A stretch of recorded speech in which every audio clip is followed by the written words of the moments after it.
Why solitude is the path of great men. According to Schopenhauer, he sits alone in his apartment on Friday night, while his friends crowd into noisy bars seeking validation from strangers. His phone buzzes with invitations he declines. His family questions his antisocial behavior. Society labels him lonely, broken, or afraid of connection. But Schopenhauer understood what they cannot. A man can be himself only so long as he is alone. The philosopher discovered that the greatest minds throughout history shared one trait. They chose solitude, not because they feared people, but because they valued their inner world more than external approval. Solitude isn't loneliness. It's liberation from the noise that keeps ordinary men ordinary. Hit subscribe if you're ready to understand why great men choose to be alone. Comment, solitude power, if you've ever felt more alive alone than surrounded by people. Smash that like button to help this reach men who think isolation is weakness. Only revealing Schopenhauer's deepest insights. If we hit 25,000 likes in 72 hours, this wisdom separates the exceptional from the average. Section 1. The social energy drain, when people become poison. Most men don't realize they're being slowly poisoned by constant social interaction until they experience the pure energy of sustained solitude. Schopenhauer wrote, "All society necessarily involves, as the first condition of its existence, mutual accommodation and restraint upon the part of its members." What he understood was that this accommodation kills the authentic self piece by piece, day by day, until nothing remains but a socially acceptable ghost of who you could have become. Schopenhauer observed that genius requires what he called intellectual solitude, the mental space necessary for original thought, deep reflection, and creative breakthrough. Social interaction, even with well-meaning people, fragments this mental space into useless pieces. Every conversation demands you explain yourself, justify your thoughts, and accommodate others' intellectual limitations. Every social gathering requires you to perform a version of yourself that others can understand and accept. David discovered this truth accidentally during a 2-week period when his social circle imploded due to drama he wanted no part of. Initially panicked by the sudden isolation, he gradually noticed something extraordinary happening. His thoughts became clearer. His goals came into focus. His energy levels increased dramatically. His creative projects, which had stagnated for months, suddenly flourished. When his friends reconciled and invited him back into their social orbit, David realized how much mental energy he'd been unconsciously dedicating to managing their emotions, opinions, and expectations. The constant need to be on in social situations had drained resources he didn't even know he possessed.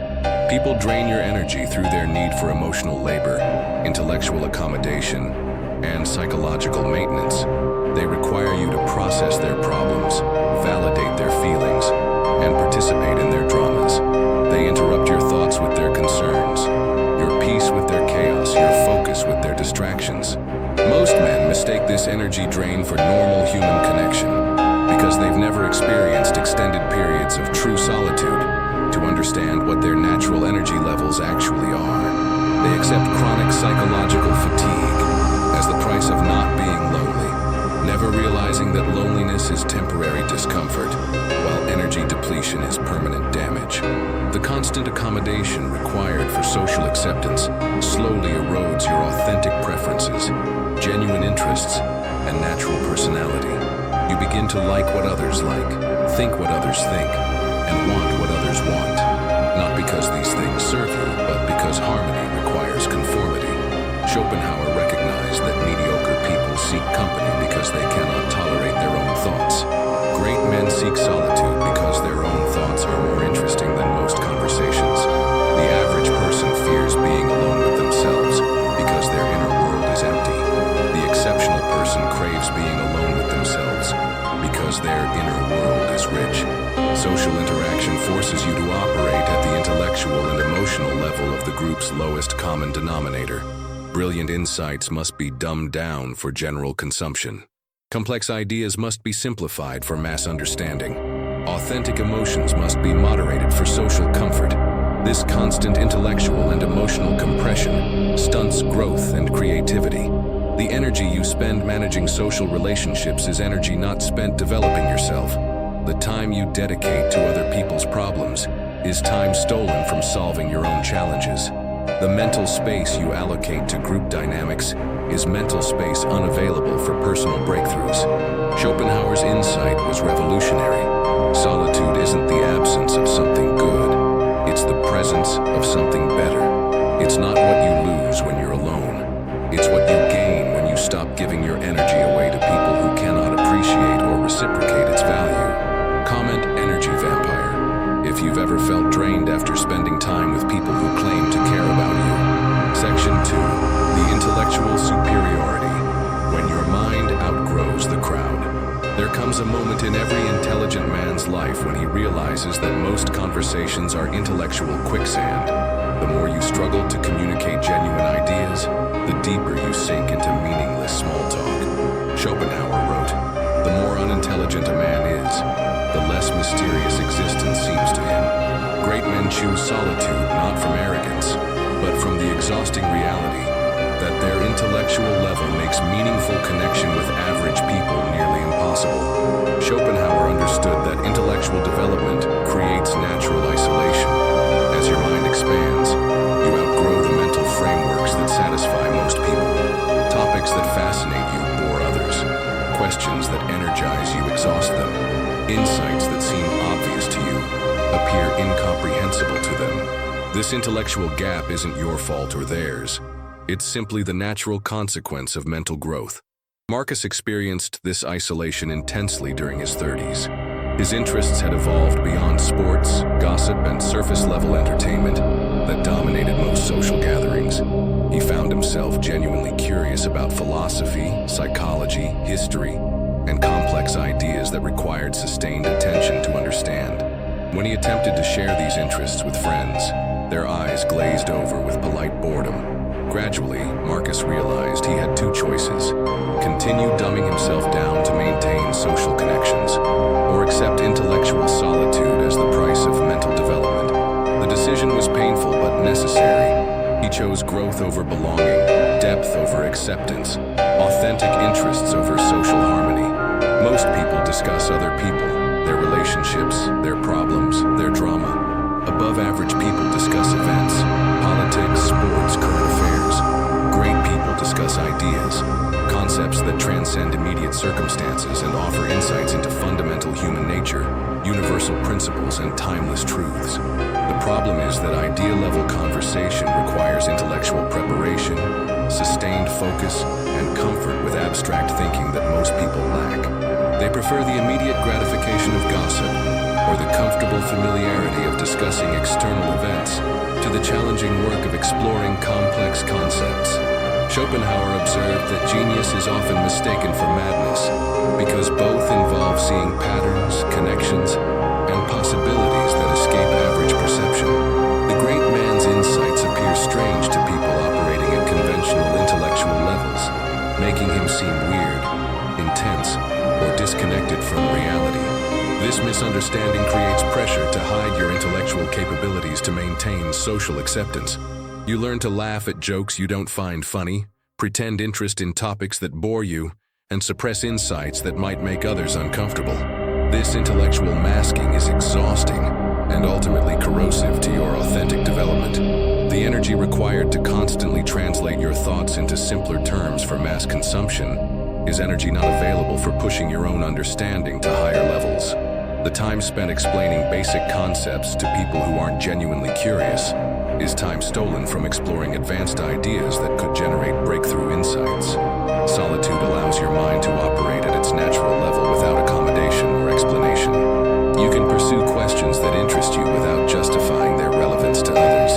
You can follow intellectual paths wherever they lead without worrying about bringing companions along who might slow down or redirect the journey. Great men throughout history, from Nietzsche to Tesla to Darwin, produced their most important work during periods of intense solitude, when their minds were free to explore without social interference. Their isolation wasn't antisocial behavior. It was necessary protection of their intellectual resources. Schopenhauer's recognition was that intellectual development naturally leads to social isolation, and this isolation is not a problem to be solved, but a condition to be embraced. The great man doesn't seek solitude to escape people. He He seeks solitude to escape the intellectual limitations that people impose through their need for accommodation. Comment: intellectual isolation. If you've ever felt like your mind operates on a different frequency than most people around you. Section 3. The freedom from mediocrity. When solitude becomes strength, the moment you stop needing other people's approval, validation, or company to feel complete, you gain access to a level of personal power that most men never experience.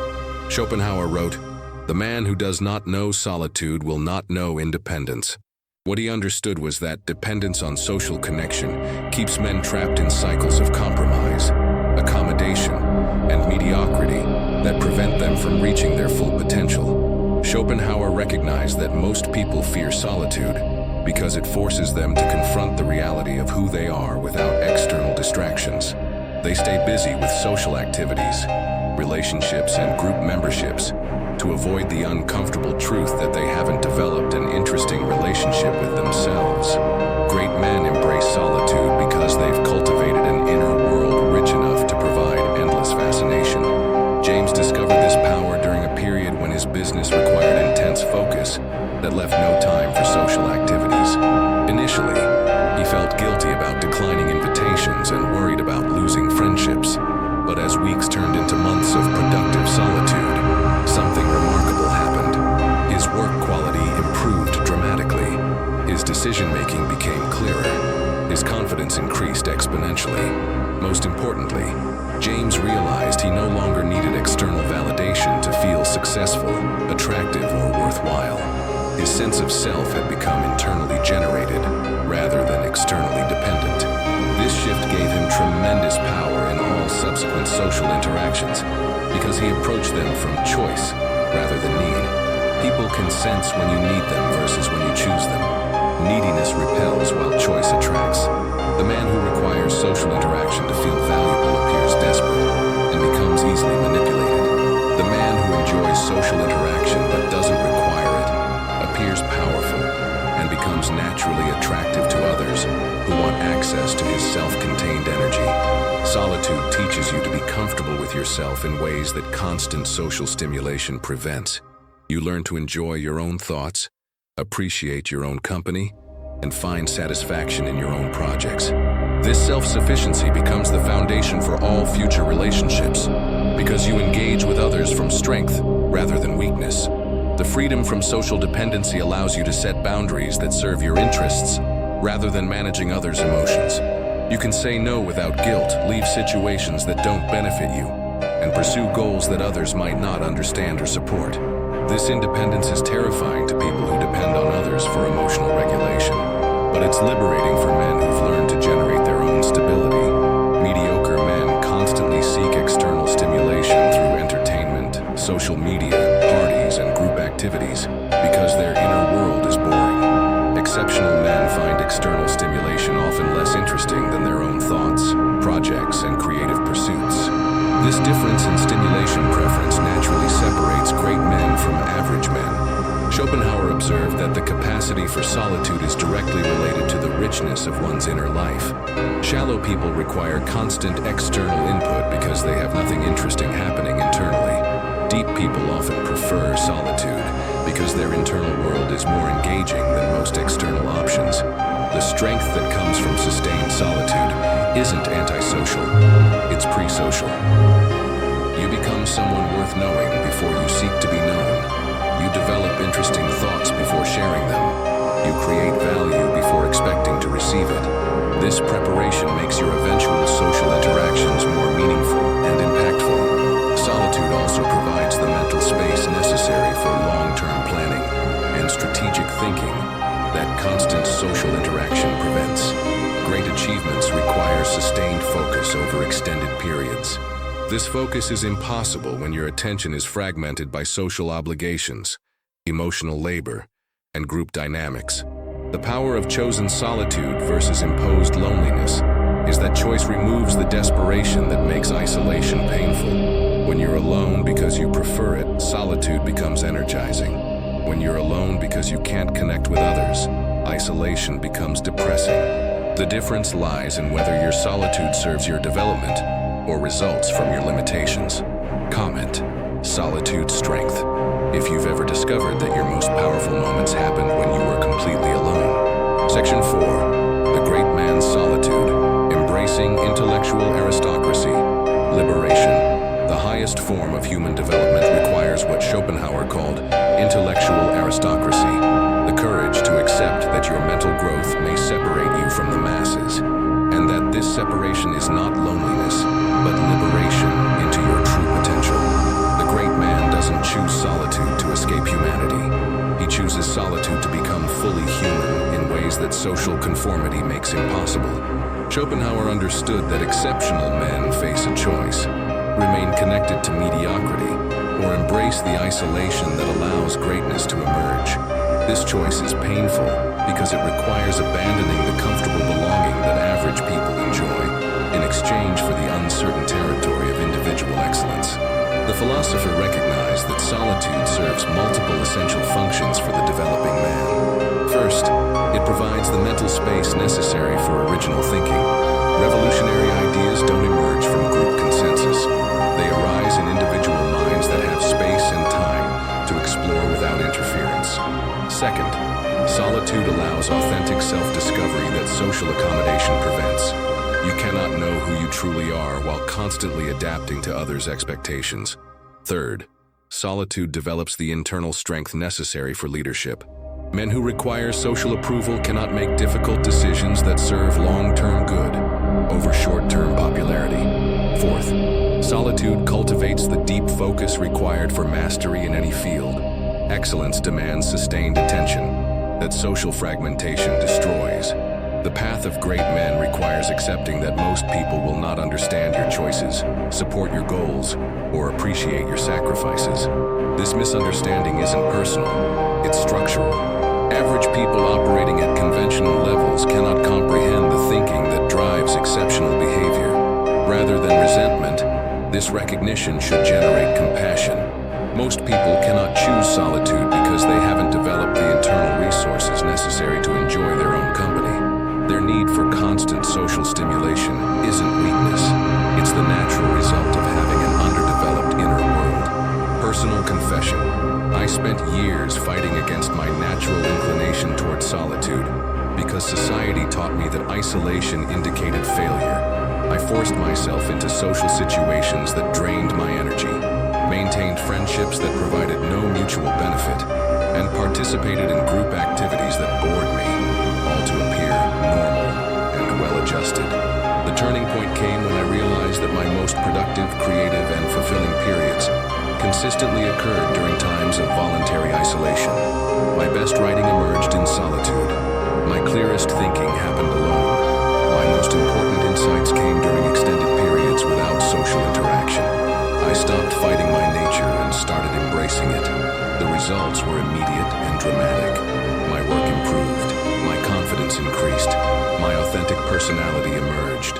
Most surprisingly, my social relationships became better because I engaged with others from choice rather than desperate need for connection. Schopenhauer's ultimate insight about solitude: it's not the absence of relationship, it's the presence of the most important relationship you'll ever have, the one with yourself. Great men understand that this relationship must be developed first before any external relationship can be truly meaningful. The practical implementation requires creating structured solitude that serves development, rather than random isolation that serves nothing. Schedule regular periods for thinking, reading, creating, and planning without social interference. Protect these periods as sacred time that serves your long-term growth. Build an environment that supports solitary work and reflection.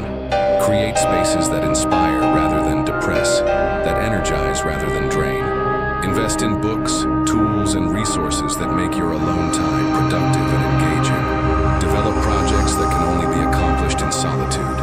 Writing, art, research, business planning, skill development. Pursuits that require sustained individual effort and cannot be done effectively in groups. The liberation that comes from choosing solitude over social dependency is that you become genuinely interesting to yourself and, by extension, to others who encounter you. People are drawn to individuals who have rich inner lives because that richness creates depth that shallow social interaction cannot provide. Schopenhauer's final gift, the recognition that solitude isn't the path away from humanity. It's the path toward your highest human potential. Great men throughout history have understood that to serve humanity best, they must first develop themselves fully. And this development requires the protected space that only solitude provides. Comment: intellectual aristocracy. If you're ready to embrace the isolation that allows greatness to emerge. Like this video only if you commit to choosing solitude over social dependency whenever your development requires it. Subscribe for more philosophical insights that separate exceptional men from those who remain trapped in social mediocrity. Your transformation begins when you stop fearing being alone and start fearing remaining ordinary.